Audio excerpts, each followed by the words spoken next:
Bismillahirrahmanirrahim.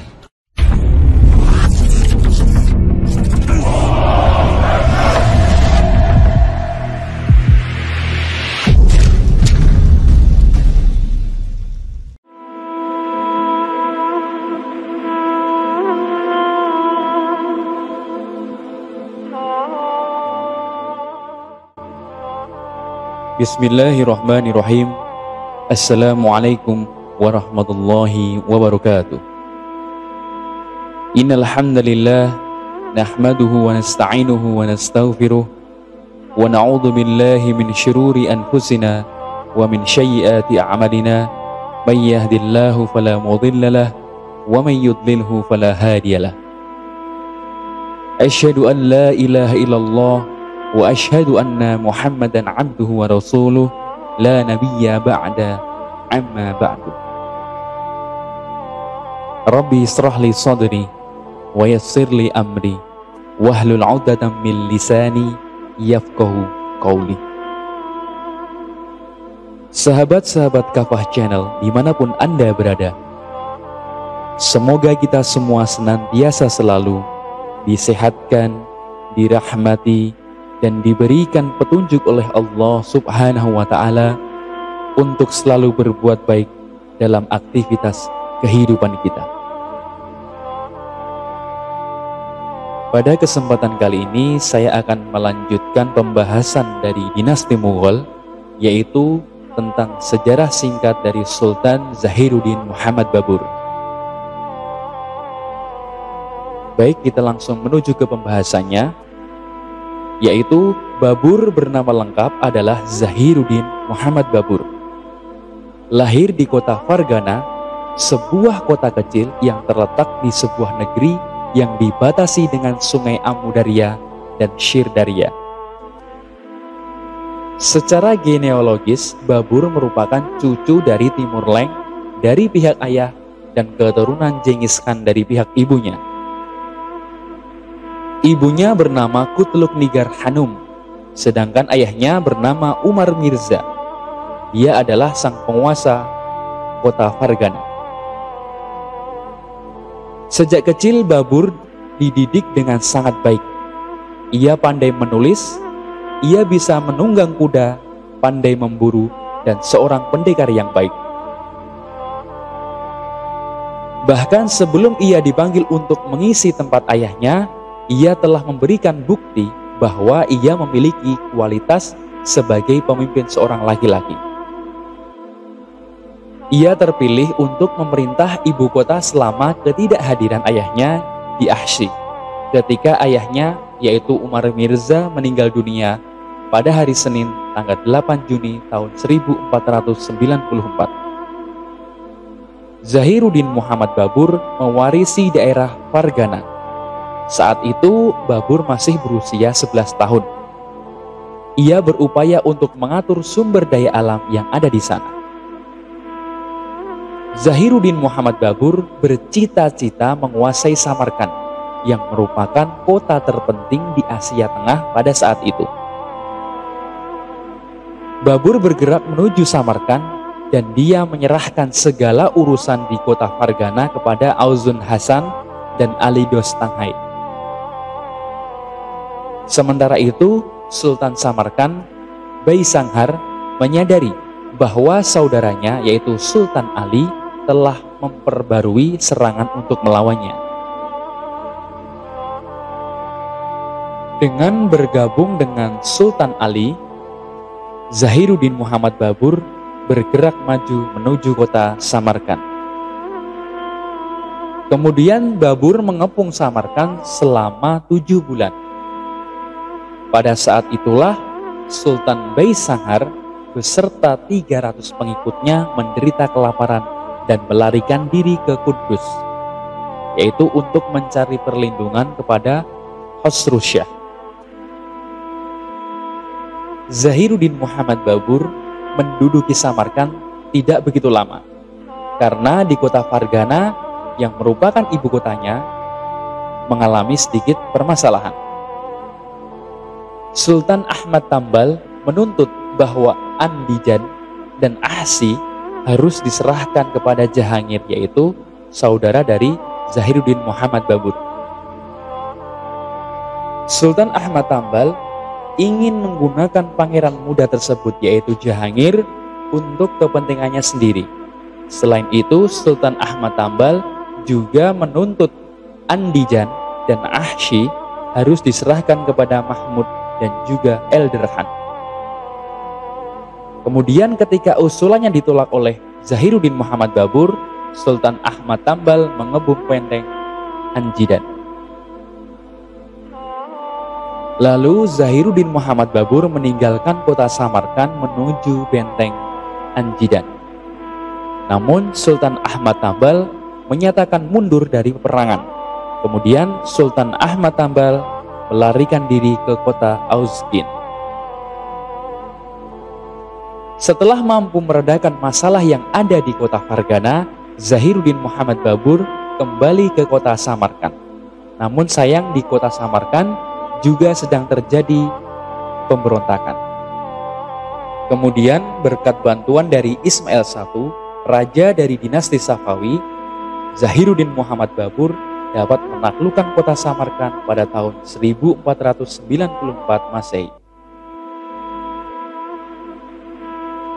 Setelah berhasil menguasai kota Samarkand, Babur pergi mengembara, dan di tengah pengembaraannya ia bertemu dengan Amir Muhammad Bakar, yaitu di kota Tirmiz, yang menyarankan agar Babur untuk pergi ke kota Kabul yang berada di negara Afghanistan. Pada tahun 1501, Raja Kabul yaitu Ulugh Beg meninggal dunia dan menyerahkan tahta kerajaan kepada anaknya, yaitu Abdur Razak Mirza. Namun Zikir Beg berupaya untuk menentang pemerintahannya. Kemudian Zikir Beg dibunuh oleh Abdur Razak Mirza. Hal ini memicu terjadi pemberontakan selanjutnya. Di sisi lain, negara tetangga yang diperintah oleh Zunun Beg, Argun, melalui putra bungsunya yaitu Muhammad Mukim, menyerang Kabul dengan pasukan Hazara dan memaksa Abdur Razak untuk mencari perlindungan di antara orang-orang Afghanistan. Setelah berhasil menduduki kota Kabul tahun 1504, Babur berbaris di sepanjang jalan Peshawar Atok, melewati Khaybar dan menyeberangi sungai Indus. Setelah melakukan beberapa diskusi, pada bulan September tahun 1507, ia memutuskan untuk berbaris ke arah Hindustan. Pada saat itu, Ibrahim Lodi, sang penguasa India, sedang dilanda krisis, sehingga stabilitas pemerintahan menjadi kacau. Pada tahun 1525 Masehi, Zahiruddin Muhammad Babur berhasil menguasai Punjab dengan ibu kotanya Lahore. Setelah itu, ia memimpin tentaranya menuju New Delhi.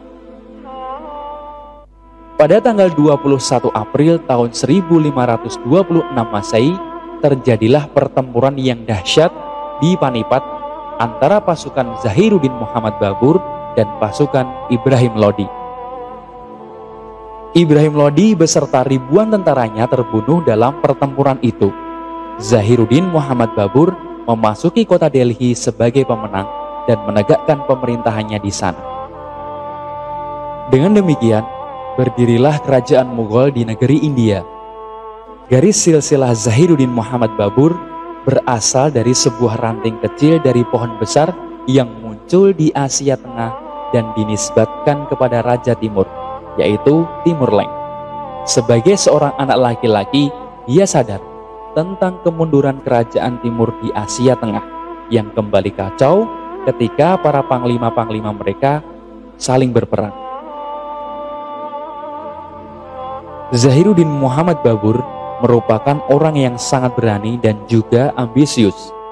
Dia mengklaim kembali peninggalan Timur dan mengembalikan kemasyhuran nama kota Samarkand. Dalam beberapa kejadian, dia gagal dalam merebut Samarkand dan setelah itu berhasil menundukkan kota Kabul. Zahiruddin Muhammad Babur datang dari Asia Tengah bukan sebagai seorang babur yang bertekad untuk merampas dan juga menjarah. Akan tetapi dengan ide-ide yang kuat tentang peradaban, arsitektur, dan administrasi, dia datang dengan tradisi kebudayaan yang kaya, suatu pengetahuan yang merupakan bagian dari salah satu peradaban yang paling gemilang pada masa itu. Masa pemerintahan Babur pada awal kekuasaannya, Zahiruddin Muhammad Babur masih mendapat rintangan dari berbagai umat Hindu dan para pengikut setia dari dinasti Lodi. Dalam upaya untuk mengusir umat Islam dari tanah India dan menetapkan aturan Hindu di India, pasukan Hindu bersatu di bawah Rana Sangram yang merupakan penguasa dari Rajput. Rana Sangram adalah penguasa Hindu yang lebih terkenal dengan panggilan Rana Sang. Semua orang non-muslim bergabung dengan mereka.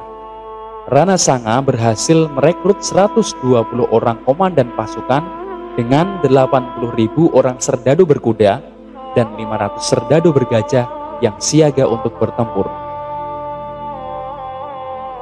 Pertempuran terjadi di kota Hauna, dekat dengan kota Agra. Pada 16 Maret tahun 1527 Masehi, Rajput bertempur dengan gagah berani. Namun, Zahiruddin Muhammad Babur memperoleh kemenangan dari Raja Sanga. Dalam rangka memperingati kemenangan, Zahiruddin Muhammad Babur mengganti nama tempat pertempuran dengan nama Fatehpur Sikri, yang artinya tempat kemenangan. Setelah Rajput dapat dikalahkan oleh Babur, ia berlindung di benteng Chanderi. Babur mengejar Rajput dan mengambil alih benteng Chanderi. Dengan kemenangan ini, dinasti Mughal sepenuhnya dapat merendahkan kebanggaan Rajput dan impian mereka mendirikan Raja Hindu tidak bisa terwujud. Sementara itu, sisa-sisa bangsawan Afgan masih ada yang setia kepada keluarga Lodi. Orang-orang Afgan ini berjuang mati-matian dalam upaya untuk merebut kembali kekuasaan. Mereka mengangkat adik kandung Ibrahim yaitu Muhammad untuk menjadi sultan. Dinasti Lodi berusaha bangkit kembali menentang pemerintahan Zahiruddin Muhammad Babur dengan pimpinan baru yaitu Muhammad Lodi. Pada pertempuran di dekat Gogra, Zahiruddin Muhammad Babur dapat menumpas kekuatan Lodi pada tahun 1529 Masehi. Dengan kemenangan itu, maka semakin mantaplah kekuasaan Babur di pusat kota India, sehingga kerajaan Mughal telah berdiri dengan aman. Namun hanya setahun kemudian, Zahiruddin Muhammad Babur meninggal dunia. Babur meninggal dunia di kota Agra pada 26 Desember tahun 1530 Masehi, pada usia 48 tahun. Kekuasaannya di India berlangsung selama kurang dari 4 tahun.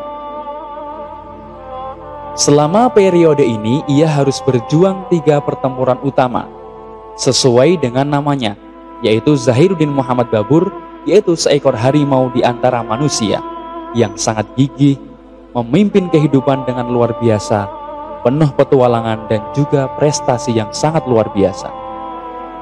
Dia bukan hanya seorang jenderal terampil, ia juga seorang penyair, sarjana, dan juga seniman. Sesuai dengan permintaannya, jasadnya dibawa ke kota Kabul untuk juga dimakamkan. Pernikahan Zahiruddin Muhammad Babur dengan Maham Begum di kota Herat pada tahun 1506 Masehi melahirkan anak yang bernama Nasiruddin Humayun. Nah, Humayun inilah yang kelak akan meneruskan tahta kerajaan dinasti Mughal selanjutnya setelah Zahiruddin Muhammad Babur meninggal dunia. Demikian sejarah singkat tentang Sultan Zahiruddin Muhammad Babur. Semoga bermanfaat. Billahi taufiq wal hidayah. Wassalamualaikum warahmatullahi wabarakatuh.